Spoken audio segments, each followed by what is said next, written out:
이번엔 시장 모형입니다. 시장 모형. 여기도 이제 우리가 이 부호들이 많이 나오는데 요 부호들을 볼까요?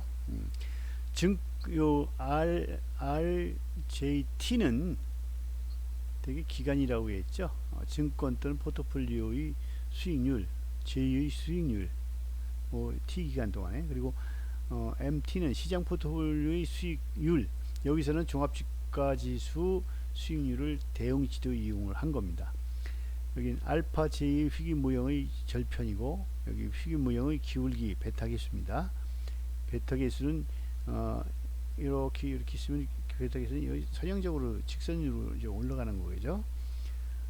그리고 세타 JT는 오차 항입니다. 여기도 이제 여기 RMT가 뭐라 그랬어요? RMT가 여기서 보면은 시장 포트폴리오의 수익률이라고 그랬죠.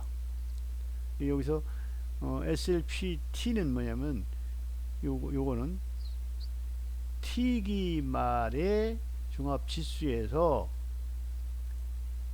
T-1기 말의 종합주가지수를 뺀 거죠. 이 값에서 T기 말의 T-1기간의 종합지수를 나눠준 거예요. 여기에다가 T기간의 시장 배당 수익률을 더해준 것이죠. 요거를 우리가 수익률이라고 합니다. 수익률. 증권의 수익률. 여기 같은 얘기예요. 여기는 증권의 수익률이고, MT 포트폴리오 시장의 수익률이고, 여기에서는 증권의 배당 수익률이에요. 배당. 식은 또 여기 같습니다. 이와 같은 식으로 풀어서 설명을 하게 풀면 되겠습니다. 부호 겁내지 마세요. 그리고 또 이거는 그때그때 보고해야 되는 거예요. 보고해야 되는 것이 머릿속에 집어넣어 가지고 할 수 있는 게 아니에요. 이런 부호가 없이 그냥 말 그대로 여기서 T기 말의 종합지수에서 T기 마이너스 1기간의 종합지수를 빼준 거에 T기 마이너스 1의 종합지수를 나눠준 것, 여기에다가 배당률을 더해준 거다. 이렇게 하면 될 텐데, 이렇게 부호를 만들어 가지고 더 복잡하게 만들어놨어요. 부호에 대해서 너무 스트레스 받지 마세요. 다음은 15번 되겠습니다. 여기는 시장 모형 증권 특성선인데, 여기 증권 특성선이라고 해요. 베타 계수라고도 이게 측정선이에요. 요게 이제 베타 계수예요. 이게 직선으로 표시된다 그랬죠. 여기 보면은 요거 전체를 한번 보세요. 전체를 보고 이런 부호에 대해서 너무 신경 쓰지 마시고 전체를 보게 되면은 우리가 앞전에서 설명한 거와 마찬가지로 요게 이제 요쪽이 위험 부담 내지는 투자액이라고 본다면 요쪽은 수익률로 보면 돼요. 수익된 상황, 수익량, 이익을 본 부분에 대해서 얘기하는 거죠. 다른 것보다 제가 두 가지만 한번 보겠습니다. 요 점과 한 점점 이게 전부 다 이제 이 증권들의 특성들이에요. 이쪽으로 갈수록 위험한 것이고 이쪽으로 갈수록 이득이 많은 거예요. 여기 보면은 우리가 요것과 요거를 한번 비교를 해볼까요? 요거하고 요걸 비교해 보면은 요거하고 요 부분에서 요거하고 조금만 가면 요 부분이에요. 근데 수익률로 본다면 여기하고 여기하고는 차이가, 이 편차가 굉장히 크죠. 요게 굉장히 우량 주식이에요. 우량 주식이고 위험성도 별로 없어. 그러면 이쪽에서는 뭘 볼까요? 이쪽에서는 요것과 요걸 한번 볼까요? 요것과 요거를 보는데 위험 부담은 똑같아. 위험 부담이나 투자한 금액은 똑같지만은 우리가 수익률로 본다면 이거는 여기에 해당되는 것이고 요거는 이쯤 온단 말이에요. 그러니까 요것이 요것보다는 훨씬 더 이익률 이익률도 좋고 리스크도 적고 하기 때문에 우량 주식이다 이렇게 보면 됩니다. 그리고 여기 이 선을 볼 때 이 위쪽에 가는 것은 안전자산 쪽이라고 보면 되고 이쪽은 위험자산 쪽이라고 보면 됩니다. 알겠죠? 여기는 공격적인 투자 방법에 해당되는 부분이고 이건 안전자산 쪽이다. 안정적인 소극적 투자 쪽이다. 이렇게 보시면 됩니다. 다음 16번 보겠습니다.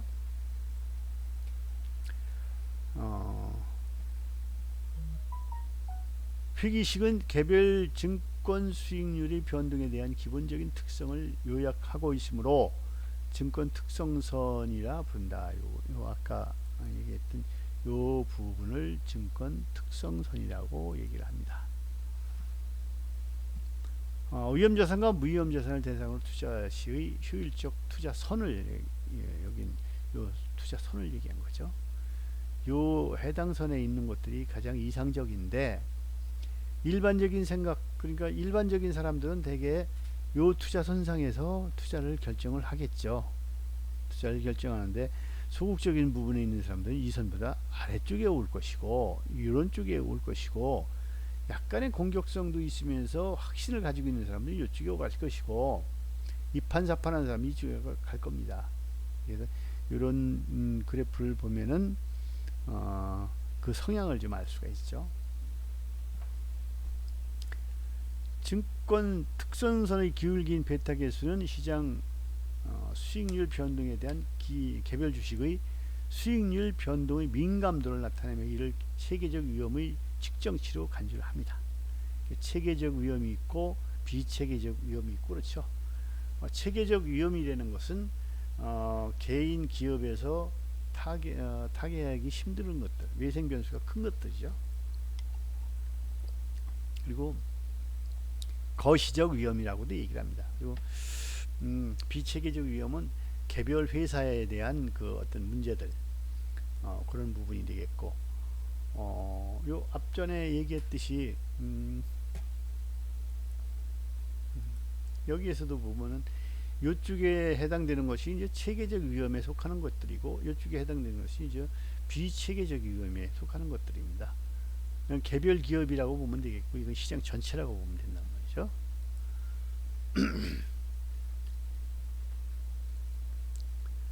한편 잔차는 개별 증권의 수익률 중 시장 수익률로서 설명할 수 없는 기업 고유의 미시적 요인에 의해 발생하는 비체계적 위험을 나타낸다 이렇게 되어 있습니다. 다음 17번 그 체계적 위험의 측정은 베타 계수로 합니다. 베타 계수라는 것은 우리가 위험의 민감도를 나타내는 것이거든요. 민감도를 나타내는 것인데 잠깐 요게 이제 베타 계수가 대체적으로 1이라고 보면은 1일 때 1이라고 되게 봅니다. 그런데 1보다 작을 때는 민감도가 적은 것이라고 보고 1보다 큰 것은 민감도가 좀 큰 것이라고 이렇게 판단을 하면 됩니다. 여기서 잠깐 볼까요? 보면은 어떻게 됐냐? 여기 그 자료를 내가 몇 개를 보고서 여기서 설명을 같이 드리는 건데 이게 찾기가 그렇게 쉽지가 않아요. 그래서 컴퓨터를 지금 두 대를 놓고 지금 하고 있는데 저도 지금 많이 불편합니다. 여러분들도 공부하는데 많이 불편하겠지만은 저도 상당히 불편해요. 이제 우리가 베타 계수를 이제 설명할 때 어떻게 설명하냐면은 되게 이제 개별 증권 또는 포트폴리오의 수익이 증권시장 전체의 움직임에 대해서 얼마나 민감하냐 그거를 나타내는 것은 수치입니다. 이거는 저 자본자산 가격 결정 모임 이 모델이 그거잖아요. 여기에서 개별 증권의 초과 이익과 시장 전체의 평균 초과 이익의 관계를 1차식으로 표현한 거예요. 1차식으로 표현한 것인데 이것은 증권의 초과 이익을 종축으로 하고 시장 전체의 평균치를 횡축으로 했을 때 이 표를 그리는 거죠. 그 직선의 기울기를 이제 우리가 베타 기수라고 얘기를 합니다. 그래서 시장 요 설명한 대로 민감도는 체계적으로 나타내는 척도입니다. 그리고 개별 증권과 시장 포트폴리오의 공분산 시장 전체의 총분산으로 나눈 값이에요. 여기도 이제 설명이 나왔죠. 식을 이렇게 세워서 하면 된다는 얘기예요. 식을 여기 세운데 이거 뭐 뻔하잖아요. 이게 뭐 베타 i는 예를 들어 베타 i는 이거는 I 기업의 체계적 위험을 나타내는 것인데 이걸 어떻게 계산하느냐? 이거는 I 기업의 수익률과 시장 포트폴리오 수익률이 공분산을 여기 시장 포트폴리오의 분산으로 나눈 겁니다. 이것을 이제 베타 개수를 측정하는 방법입니다. 18번 볼까요? 여기에 대한 의미는 뭐냐면은 베타는 시장 전체의 위험을 1로 봅니다. 1로 보았을 때 개별 주식이 갖는 위험의 크기를 나타내는 거예요. 그래서 시장 포트폴리오 수익률의 변화에 대한 개별 주식의 수익률이 얼마나 민감하게 나타나느냐 이런 거를 보는 거예요. 그래서 베타의 크기는 시장 포트폴리오 수익률이 한 단위 변할 때 이게 얼마나 변하느냐. 그리고 주식 I의 수익률이 변동하는 민감도를 나타낸 거죠. 그리고 베타가 1보다 큰 주식은 공격적인 그 주식 뭐 1점 몇 이렇게 나오는 것 1 이상일 때 그리고 베타 계수값이 1보다 작은 거 방어적인 주식이라고 보면 되겠죠. 안전자산 쪽. 시장 포트폴리오의 베타 값은 항상 1해야 됩니다.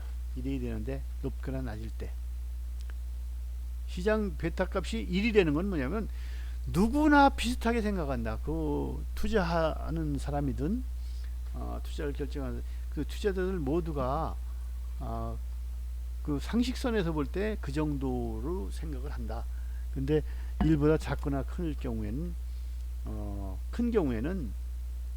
작은 태풍에도 뭐 파고가 좀 큰 거고 1보다 작은 것은 뭐 개의치 않는 거고 그런 쪽에 그 민감도를 나타내는 거예요. 19번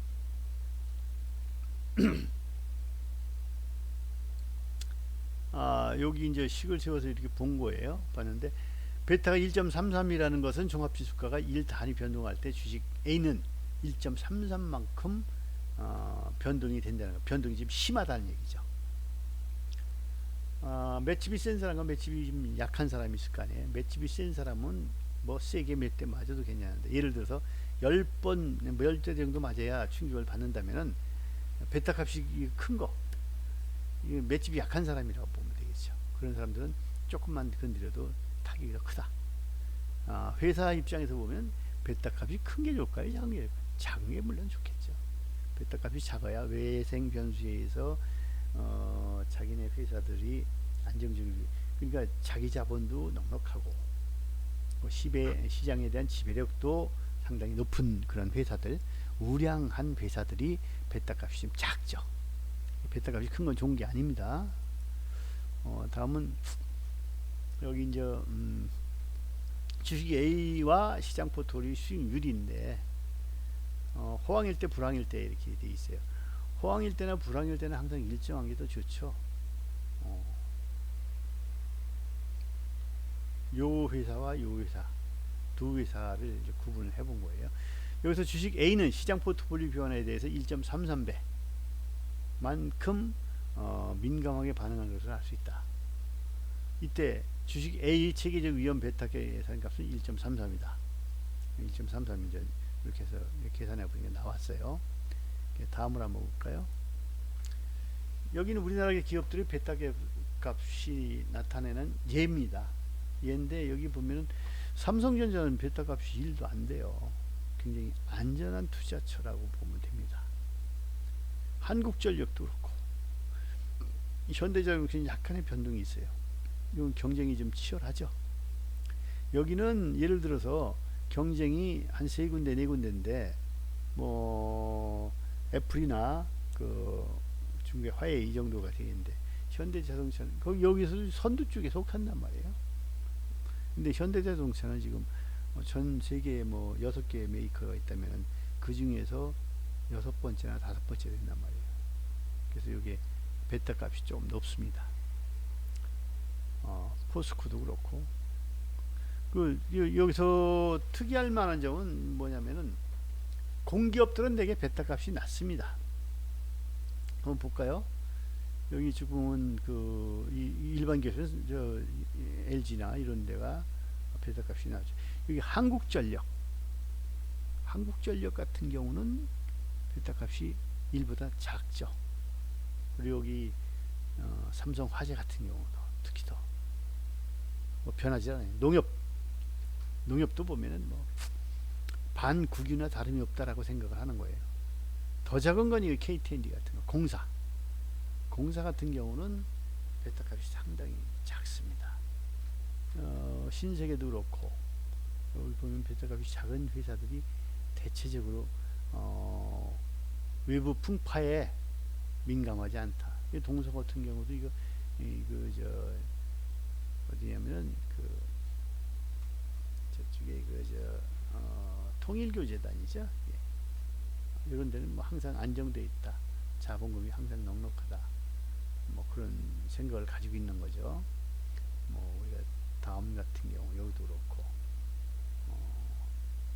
여기도 보면 SK 브로드밴드 여기도 그렇고 되게 안정된 것들 반도체도 그렇고 여기 이제 메가스터디나 이런데 삼성 전기라든가 이런 데도 그렇습니다. 근데 그러면 상대적으로 베타 값이 높은 데를 한번 찾아볼까요? 여기 기업은행 같은 경우 기업은행 뭐 1.69면 상당히 높은 거예요.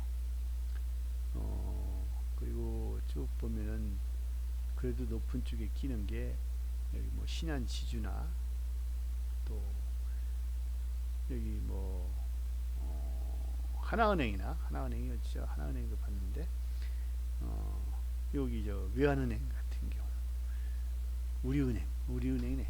되게 금융권이 이런 경우가 많습니다. 이건 저 환율 변동이라든가 이런 외국과의 경쟁이 좀 수반이 되기 때문에 이런 것이 아닌가 이렇게 생각이 듭니다. 그래서 이제 베타 값이 대체적으로 낮은 것들, 일보다 낮은 것들이 안전한 그런 투자처다 이렇게 생각을 하시면 됩니다. 그래서 이걸 한번 살펴봤고요. 다음 22번. 베타를 추정하는 일반적인 세 가지 방법이 있는데 이건 첫 번째 미래 수익률의 확률 분포를 추정해서 사전적 베타를 추정하는 방법이 있고 또 과거의 수익률 자료를 사용해서 사후적 베타를 추정하는 방법이 있습니다. 세 번째는 개별 증권의 베타에 영향을 미칠 수 있는 요인을 고려해서 사후적 베타를 조정해서 미래 베타를 추정하는 수정 베타 방식이 있습니다.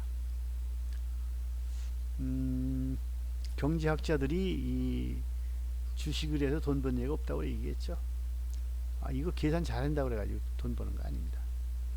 그리고 이 판단하고 미래를 본다는 건 뭐냐면 과거에 있었던 그 데이터나 이런 것들을 보고 미래를 점치는 거기 때문에 정확할 수가 없어요.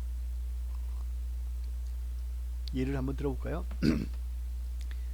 2019년도 4월 달에 그때 2020년 4월을 전망할 때 지금처럼 뭐 이 팬데믹에 빠져가지고 경제가 엉망이 될 거라고 전망한 경제학자는 한 명도 없습니다. 그때마다 패러다임이 바뀌는 거기 때문에 전망한다는 걸 과거를 들춰서 미래를 본다는 것은 실명치 못합니다. 현재를 보고 미래를 관찰을 해야죠. 과거 것을 들춰가지고 미래를 본다는 건 그건 미래가 아니에요. 자산 가격 결정 모형 중에서 여기 시장 균형 상태에서 자산의 기대 수익률과 체계적 위험 사이의 관계를 나타내는 그런 모형을 우리가 자본자산 가격 결정 모형이라고 얘기를 합니다. 이런 관계를 식으로 나타내면은 증권 시장선이 형성이 되게 됩니다. 그건 이거 그래프를 좀 형상으로 좀 봤으면 좋겠는데 여러 가지 좀 불편한 점이 많네요. 이러한 관계식을 나타내면 증권시장 이후 저기 SML선, 증권시장선이 나타나게 되는데, 요 증권시장선은 개별 주식의 기대 수익률과 개별 주식의 베타는 직선적 관계가 있음을 나타내는 그런 식입니다. 이것도 이제 이런 식이 있고, 포트폴리오의 기대 수익률과 베타. 포트폴리오의 기대 수익률은 포트폴리오를 구성하고 있는 개별 주식의 기대 수익률을 구성 비율로 가중한 값이에요. 가중치가 있죠. 가중치는 뭐냐면 하나가 그 전체에 미치는 영향이 큰 거, 그거를 계산해 준 게 가중치예요. 예를 들어서 어떤 가게에 10명의 손님이 있었어요. 10명의 손님이 있는데 9명은 일반적인 손님이고 1명이 예를 들어 빌 게이츠가 들어갔든지 아니면 이건희가 들어갔단 말이에요. 그랬을 때 우리가 이 가게에 모인 사람의 평균 소득을 구한다. 그 사람들의 평균 소득을 구하는 데 있어서 9사람 다 더해도 빌 게이츠의 뭐 한참 뭐 계산하기도 힘들 만큼의 작은 이 부의 가치겠죠. 소득이겠죠. 그런 걸 계산할 때 빌 게이츠에 대한 가중치를 줘야 되는 거예요. 그래서 통계가 정확하지 못하다 뭐 이런 얘기를 하는 것들은 뭐냐면은, 통계는 항상 모집단이 있어요. 어느 모집단을 설정할 것인가가 중요한데, 모집단을 뭐 1000으로 할 것이냐, 뭐 500으로 할 것이냐, 100으로 할 것이냐, 이것도 중요하고, 어느 집단에 있는 쪽에 있는 그 집단을 선택을 할 것이냐. 요즘 선거철이기 때문에 A라는 후보와 B라는 후보가 있어요. 거기서 A라는 후보는 예를 들어서 가라는 지역에 있는 사람들이 그쪽이 고향이야. 그쪽은 더 표가 좀 많이 나오겠죠. 그리고 B라는 후보는 을이라는 지역에 고향을 두고 있단 말이에요. 그래서 그 모집단을 선정할 때 그 가라는 지역에 있는 그 사람들을 모집단으로 많이 쓰게 되면은 A가 당선될 확률이 많은 것처럼 오인된다 이거예요. 그래서 이 표본을 어떻게 선정하냐에 따라서 값이 많이 차이가 난다. 이런 얘기가 되겠습니다. 여기 이제 이 맥주 회사와 소주 회사를 상정을 해가지고, 이게 날씨가 더울 때, 보통일 때, 추울 때, 이때를 구분해서 했어요. 우리가 일반적으로 생각도 겨울에는 소주를 먹고 여름에는 시원한 맥주를 먹고, 이런 것이 우리가 일반적인 생각이에요. 여기 통계에도 이렇게 나와 있어요. 여기 더운 날씨에는 맥주를 이렇게 마시고, 또 추운 날씨에는 이렇게 소주를 많이 마신다.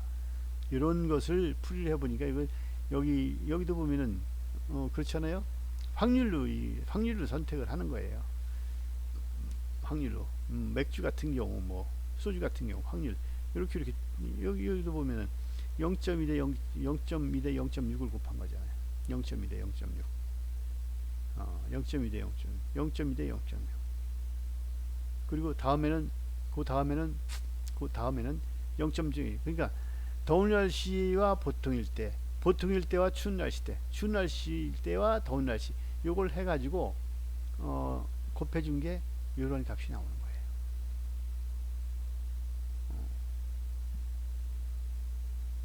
거예요. 상식적으로만 그냥 듣고 넘어가면 되겠어요. 다음은 25번 자본자산 결정 모임 도출과 이용인데, 여기에서 포트폴리오의 체계적 위험 베타, 포트폴리오를 구성하고 있는 개별 주식의 체계적 위험을 각각의 구성 비율로 가중 평균한 값입니다. 식은 이와 같이 정해지죠. 여기서 이제 요 WI는 뭐냐면은 요건 I 주식의 투자 비율입니다. 투자 비율이고, 베타 I는 I 주식의 체계적 위험, 요걸 나타낸 거예요. 여기 이제 예를 또 들었는데, 오성 주식과 한음 주식의 수익률의 표준 편차는 각각 20%, 25%이며 시장 포트폴리오와의 상관계수값은 0.5와 0.7이라고 한다. 시장 포트폴리오의 수익률의 표준 편차는 15이다. 이때 오성 주식의 40%, 한음 주식의 60%를 투자하여 구성한 포트폴리오의 베타 값을 계산하라. 이렇게 돼 있죠. 계산 풀이식은 이렇게 돼 있습니다. 한번 좀 뭐 비중 있게 볼 필요 없고 이렇게 계산이 된다는 것만 알아두시면 됩니다. 투자자는 포트폴리오에 구성되는 개별 증권의 구성 비율을 조정해서 자신의 위험 회피 정도의 적절한 포트폴리오를 완성할 수 있다. 계산을 해가지고 여기도 예제가 좀 나와 있죠. 여기 베타 값이 1.2인 거 하고 베타 값이 0.7인 거, 안전주식과 여기 공격적인 투자를 한 부분들, 이런 부분을 해서 계산하면은 계산식은 이렇게 나옵니다. 28번 위험 프리미엄, 위험 자산이 가지는 위험에 대한 대가죠. 화약 장사가 많이 남는다고 얘기를 하잖아요. 왜 화약 장사가 많이 남겠어요? 잘못하면 터지잖아. 터지고 불나잖아. 불나면 문제 생기죠. 자기 목숨도 왔다 갔다 하죠. 그런 위험을 감수하고 해야 된단 말이에요. 그런 위험이 있기 때문에 누구나 안 하려고 그래.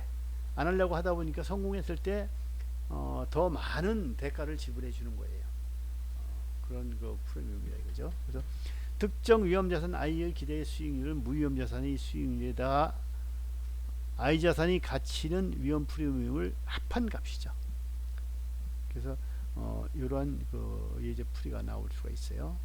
자명고하고 뭐 정기이금하고 이렇게 돼 있는데 결국은 이거 더하고 빼고 나누고 곱하고 하면 이렇게 나옵니다. 그래서 이런 값이 나온다를 알아주시면 되겠고,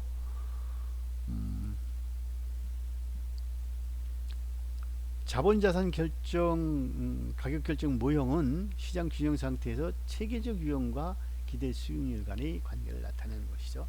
여기서 시장 균형 상태라는 것은 특정 산업이 가지고 있는 위험에 상응하는 기대 수익률이 보장되고 있는 시장 상황을 의미를 합니다. 누구나 이렇게 하면 얼마 정도의 수익이 나올 것이라고 이제 기대를 하게 되겠죠. 시장 균형 상태에서 베타와 위험 프리미엄의 관계는 무위험 자산의 수익률이 6이고 베타가 1인 주식회사 주식의 10%라고 가정을 했을 때 베타가 2인 B 주식의 수익률은 12이고 베타가 3인 C 주식의 수익률이 18이라고 한다. 이때 다음 상황에 주었을 때는 시장 균형 상태라고 할 수 있는가를 살펴보자. 결론은 균형 상태가 아니라고 보는 거죠. 결론적으로 보면 균형 상태라고 할 수 없다. 시장 균형 상태가 이루어지려면은 요 값이 2인 주식의 기대 수익률이 요와 같이 돼서 0.14가 돼야 되고 그 식을 이렇게 풀어보면 요 2가 되기 때문에 균형 상태라고 볼 수가 없다. 이런 설명이 되겠습니다. 30번 조금 시간이 좀 그래서 요거 좀 예제 문제들은 대충 혼자 한번 좀 살펴봐도 될 것 같아요. 여기 아까 앞전에 요 부분에서 얘기했던 거의 연장선이에요. 한편 시장 균형 상태에서 주식 A, B 및 C의 위험 프리미엄을 구하면 다음과 같다. 계산한 식이 이와 같은 것들입니다. 이에 따라 시장 균형 상태는 다음의 경우와 같이 되어야 이루어진다. 이것도 설명이죠. 베타 A, 베타 B, 베타 C 값이 요렇게 4%인 그 A 주식, 8%인 B 주식, 12%인 C 주식이 있는데 이게 20%, 10% 이렇게 돼야지만이 균형 상태가 이루어질 수 있다.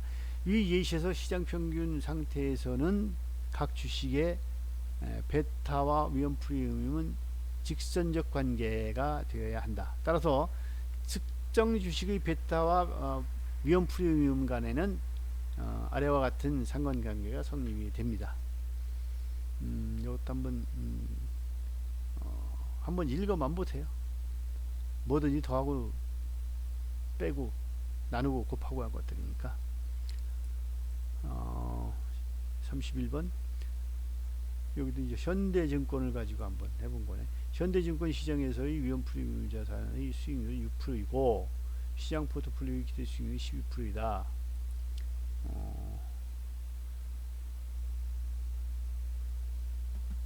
발해산업의 그 베타가 2.5이라면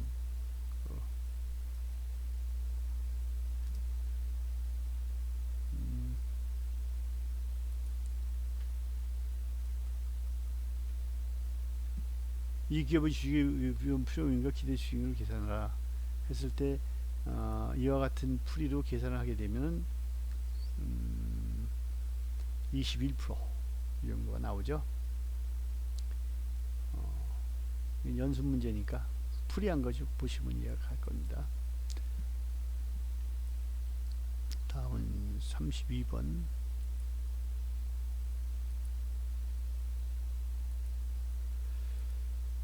이것도 자본시장 설정 모형에서 증권시장 선 그래프를 봐가면서 해야 되는데, 이것도 이제 식이 이렇게 나와 있는데 식에 너무 연연하지 말라고 그랬죠. 너무 연연하지 말고 이와 같은 공식이 있다는 것만 알아두세요. 33번.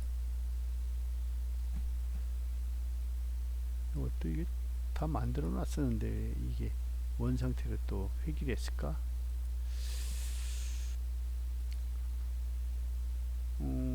다음은 예를 통해서 시장 결정선을 도출하고 이를 그림으로 나타내 보자 했는데 그림으로 그릴 수가 없으니까 요건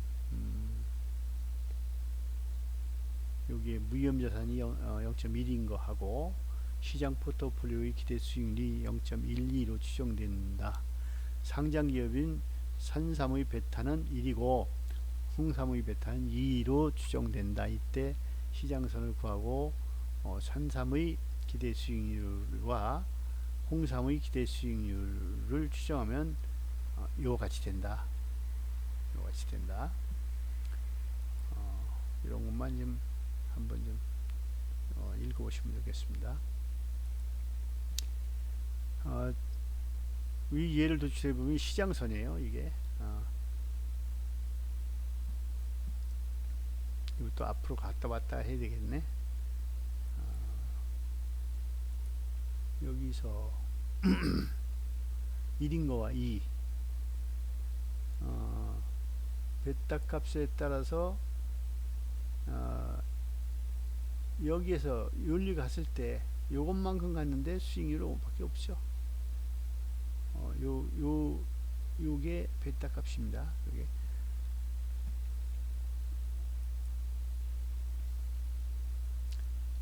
여기가 홍삼이 1이고 산삼이 1이고 베타가 홍삼이 2이다. 수식으로 이게 이제 식으로 이렇게 세워놓으니까 보기가 상당히 좀